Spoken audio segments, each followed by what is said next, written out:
Col, décomposition de l'ozone. L'ozone peut se décomposer suivant la réaction 2O3 gazeux donne par la réaction de constante de vitesse Kg 3O2 gazeux et pour laquelle on peut proposer le mécanisme suivant O3 par les réactions opposées de constante de vitesse K1 et K-1 O2 plus O2 point, O3 plus O2 point par la réaction de constante de vitesse K2 2O2. Petit 1. Rappelez la définition d'un intermédiaire réactionnel, de la molécularité et d'une réaction élémentaire. Petit 2. Déterminer la loi de vitesse de la réaction précédente en fonction de la concentration de O3, de la concentration de O2 et des constantes de vitesse. La réaction admet-elle un ordre? On envisagera l'instant T et l'instant initial.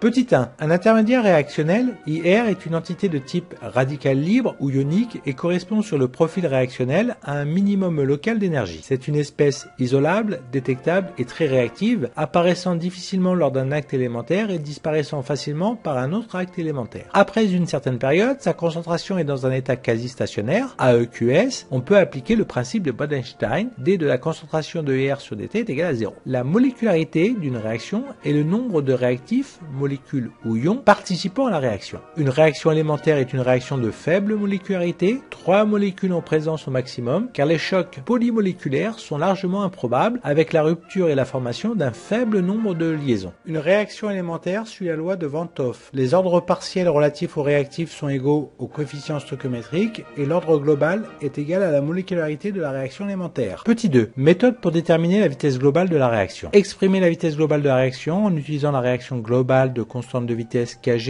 et si la réaction admet un ordre alpha par rapport à O3, on a Vg égale Kg fois la concentration en O3 à la puissance alpha, c'est égal à moins 1 demi de d de la concentration de O3 sur dt, c'est égal à 1 tiers de d de la concentration en O2 sur dt. Choisir l'espèce qui intervient le moins dans le mécanisme. O3 et O2 interviennent 3 fois dans le mécanisme, on peut alors choisir l'un ou l'autre. Avec O3, on a la relation 1, d de la concentration de O3 sur dt est égal à moins V1 plus V2 moins 1 moins V2, c'est égal à moins K1 fois la concentration de O3 plus K-1 fois la concentration de O2 fois la concentration de O2 point moins K2 fois la concentration en O3 fois la concentration en O2 point. Tous les ordres sont égaux à 1 car nous avons des actes élémentaires. Moyen mnémotechnique. Si O3 est un réactif, signe moins. Si O3 est un produit, signe plus. Et on place devant le signe le coefficient stoichiométrique de O3. Ici, 1. L'étape suivante doit nous permettre d'exprimer la concentration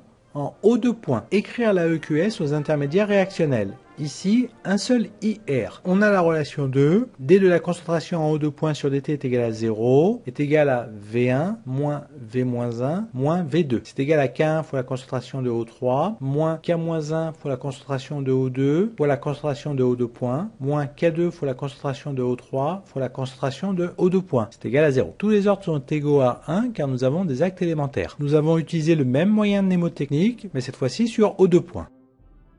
Donc, K1 fois la concentration de O3, c'est égal à K-1 fois la concentration de O2, plus K2 fois la concentration de O3, facteur de la concentration en O2 points. D de la concentration de O3 sur dt, c'est égal à moins K-1 fois la concentration de O2, plus K2 fois la concentration de O3, facteur de la concentration en O2 points, plus K-1 fois la concentration de O2 fois la concentration en O2 points, moins K2 fois la concentration en O3 fois la concentration en O2 points, soit D de la concentration en O3 sur dt, c'est égal à moins 2 K2 fois la concentration en O3 fois la concentration en O2 points, c'est égal à moins 2V2. Autre méthode, combinaison linéaire des vitesses. On utilise 1 et 2, soit V-1 moins V1 est égal à moins V2 et 1 devient D de la concentration en O3 sur dt est égal à moins 2V2 avec O2 points qui est égal à K1 fois la concentration de O3, le tout divisé par K-1 fois la concentration en O2 plus K2 fois la concentration en O3. La vitesse globale est égale à moins 1 demi fois D de la concentration en O3 sur dt, c'est égal à K1 fois K2 fois la concentration en O3 au carré sur K-1 fois la concentration de O2